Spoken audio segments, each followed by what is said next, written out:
Oi, gente, meu Deus, quanto tempo sem gravar um vídeo. Jesus Cristo, tanta coisa mudou desde meu último vídeo. Mas enfim, hoje a gente vai estudar um pouquinho sobre ventilação mecânica, que resultou nesse resumo aí que vocês estão vendo. Socorro, Jesus, quanto tempo faz que eu não gravo um vídeo.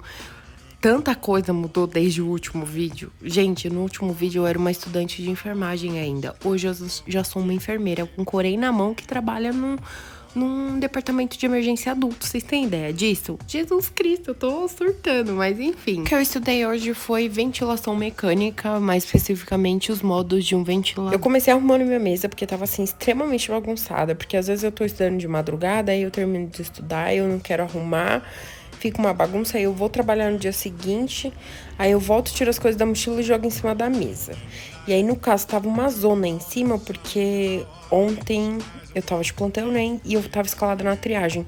Então, o que aconteceu foi que eu levei o meu caderno e um estojo com canetas pro hospital, porque o que acontece? Quando a gente tá na triagem, enquanto tem paciente, obviamente a gente tá triando ali, a gente tá trabalhando, só que quando não tem demanda, ou seja, quando não tem paciente pra triar, a gente fica ali sem fazer nada. E aí eu fico, enquanto não tem paciente, eu fico estudando, eu levo um caderno, um estojo com canetas e eu começo a estudar, galera.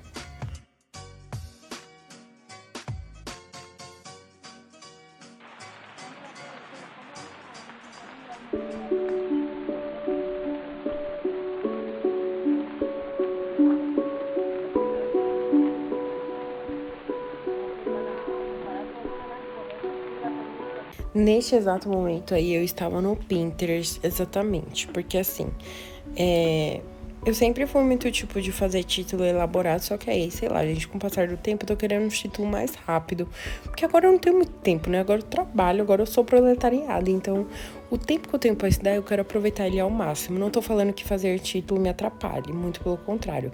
Eu amo fazer título, eu acho que meu caderno fica mais organizado, mas o ruim é que assim, quando eu tenho tempo para estudar, eu já tô muito cansada. Se eu tornar o meu tempo de estudo muito longo, eu não vou render. Então, eu prefiro ao máximo, assim, fazer um título rápido, fácil. E aí, eu já vou e já começo a estudar mesmo, sabe?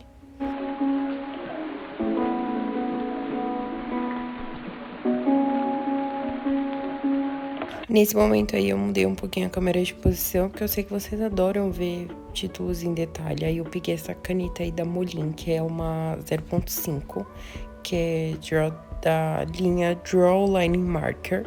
Eu adoro essas canetas, eu acho elas, assim, perfeitas. Aí, eu já tinha feito um esboço aí do título com um lápis, aí eu só vim contornando, assim, desse jeito, sabe? Lembrando que o lettering, tudo que está descendo fica mais grosso, tudo que está subindo fica fino. E aí eu só contornei mesmo.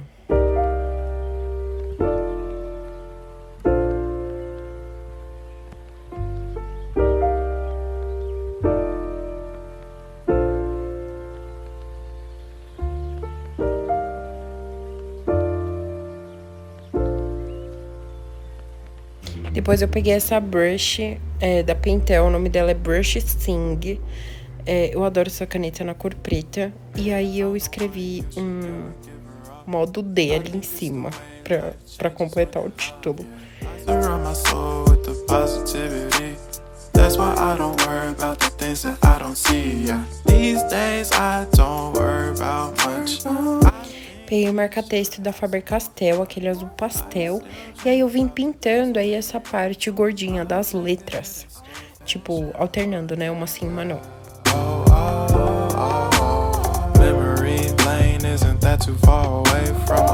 Depois eu peguei esse marca-texto da linha nova da Stabilo, dos tons pastéis, e eu pintei as outras letras que estavam faltando.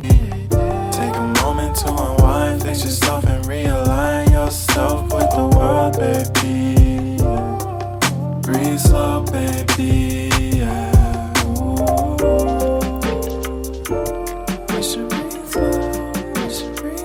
E por fim eu peguei a Brush Sing da Pentel, só que no tom light gray.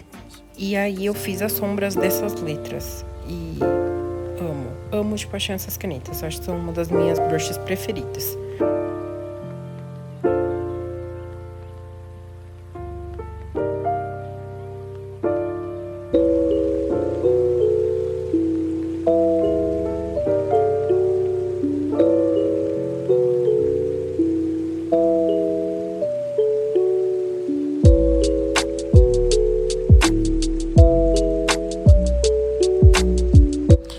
Vamos agora falar sobre o assunto que eu tava estudando. Eu comecei a fazer um curso sobre ventilação mecânica. Eu até cheguei a comentar nos stories com vocês o motivo, que era porque lá no pronto-socorro tinha muita intubação. E apesar de eu saber manusear o Oxilog, apesar de eu saber ajustar os parâmetros do ventilador para cada paciente que estava comigo na sala de emergência, sempre bom ressaltar que esse ajuste que eu faço no ventilador nunca vai ser igual ao de um fisioterapeuta. Eu vou fazer ali o básico do básico, tipo assim, para garantir a vida do paciente, eu vou sempre conversando com o médico para ver se ele concorda com os parâmetros que eu coloquei. E aí, após isso, quando o fisioterapeuta chega, ele que vai ajustar os parâmetros para cada paciente, porque o físio, ele tem que fazer uns cálculos de acordo com o peso, com a altura do paciente. Então, assim, eu nunca vou saber ajustar um ventilador igual um fisioterapeuta, porque eles têm uma pós-graduação específica somente disso.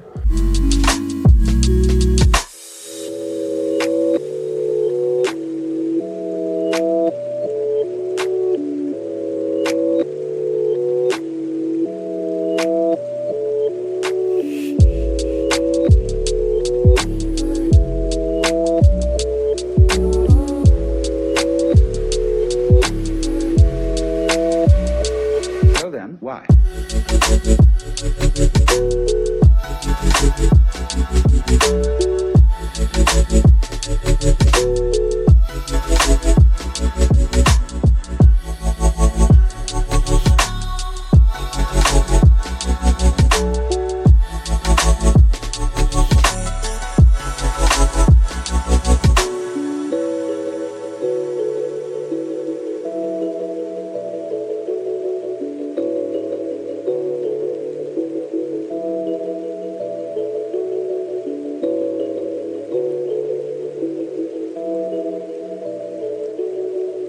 Então, vamos lá. Quando a gente pensa em ventilação mecânica, a gente vai pensar no ventilador.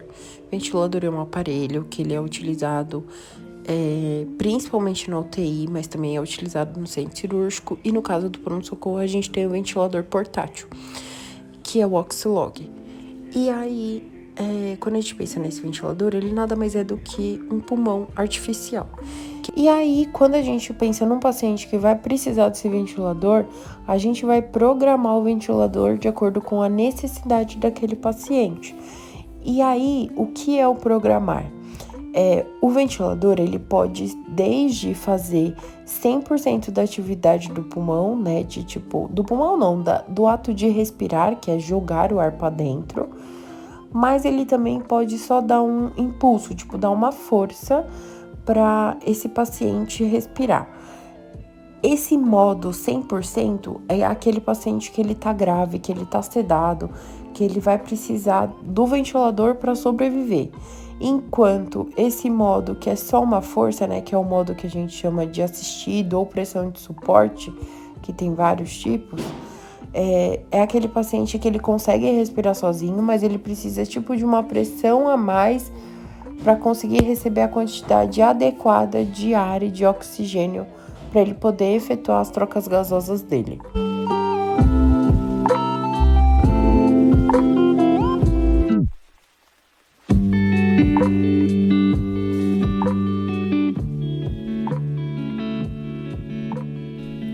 Right there on top of the moon, we could sit and do nothing. I wish we were bold to just fly away. I don't wanna care, just be here and I'm good alone. I'll be okay, miss you like an old friend. Too scared now, thinking I should call up. Quando a gente pensa num paciente que está sob ventilação mecânica, automaticamente a gente pensa num paciente que está entubado ou traqueostomizado. O paciente entubado, né, que tem aquela intubação orotraqueal, ele vai ter uma cânula inserida na cavidade oral que vai chegar ali até a traqueia e vai ter um cuff, que é um balãozinho insuflado para evitar que esse tubo saia. E quando a gente pensa no paciente traqueostomizado, ele vai ter uma incisão ali perto da fúrcula do pescoço, né? No pescoço, bem na frente. Eu vou mostrar uma foto, vai ficar mais fácil. que também vai entrar uma cânula que vai ter um cuff também, né? Um balãozinho insuflado para evitar que essa cânula saia. You're like an old friend. Too scared now, thinking I should call up on them.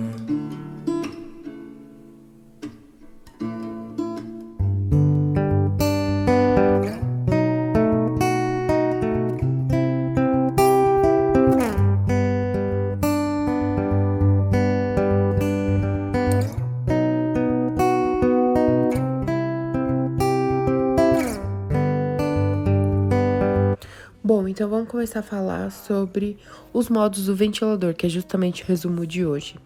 O primeiro que a gente tem é o modo ventilação controlada, ou então pressão controlada. Quando a gente pensa no pressão controlada, vai ser para aquele paciente que ele tá grave, que ele tá instável, ou seja, um paciente com Covid, que tá saturando, que tá com a parte respiratória bem comprometida, ou então para aquele paciente que fez uma cirurgia de grande porte, que a recuperação é bem lenta, bem complicada, que o paciente não pode ficar se mexendo, geralmente cirurgias de peito aberto, cirurgias cardíacas. E aí esse paciente, ele, na maioria dos casos, ele vai estar recebendo drogas de sedação, ou seja, ketamina, propofol.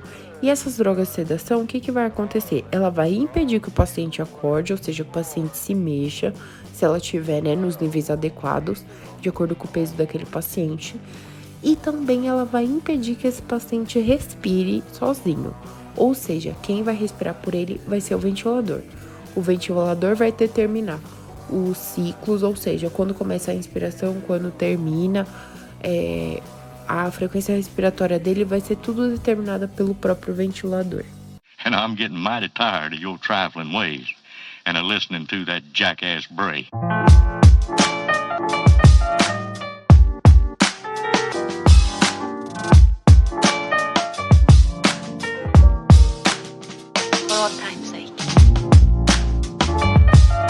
Vamos lá para o nosso segundo modo de ventilação. O segundo modo que a gente tem é a ventilação assistida. Nesse caso, o ventilador não vai fazer o papel 100% da respiração. O paciente vai meio que ajudar aí o ventilador nessa parte de respiração.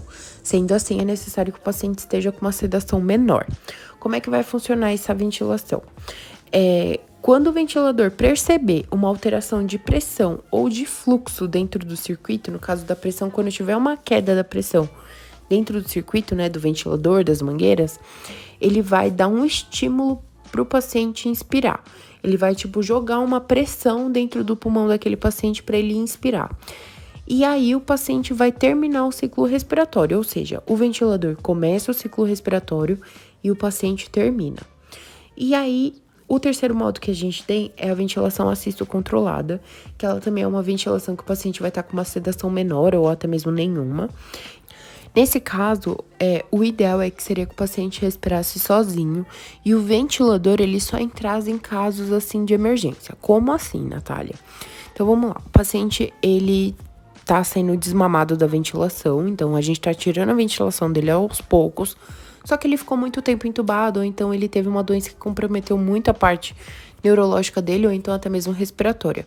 O que acontece? Esses pacientes que passam muito tempo entubado, eles literalmente esquecem de respirar quando estão dormindo, ou às vezes quando estão cansados. E aí, como é que funciona? Ele tá lá respirando sozinho. Quando ele parar de respirar, quando ele esquecer de iniciar um novo ciclo respiratório, o ventilador vai fazer isso por ele. Então, por exemplo, o ventilador só vai entrar quando ele parar de respirar. E por conta disso, é necessário que a gente programe o ventilador com uma frequência respiratória menor daquele paciente. Então, por exemplo, se eu tô vendo que o paciente, quando ele tá respirando sozinho, ele tá respirando 18 inspirações por minuto, no ventilador eu vou colocar 16 inspirações por minuto. Para esse ventilador conseguir perceber quando aquele paciente parar de respirar, pra gente não causar uma hipóxia nele, né? Uma redução de oxigênio aí nos tecidos.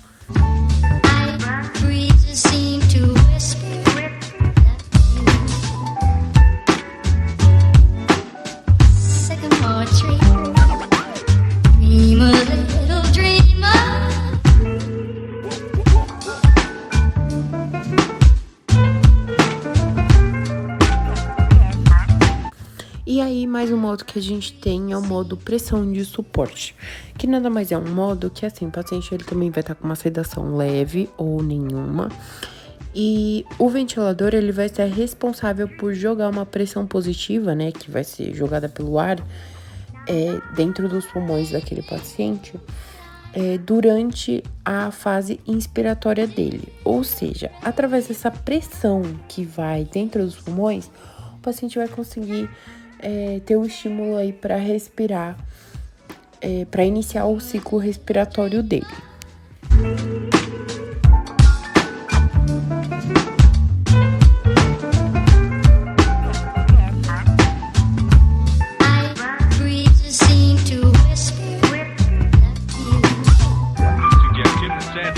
Sensational double thrill stock car spectacular at 7:30 at Norwood.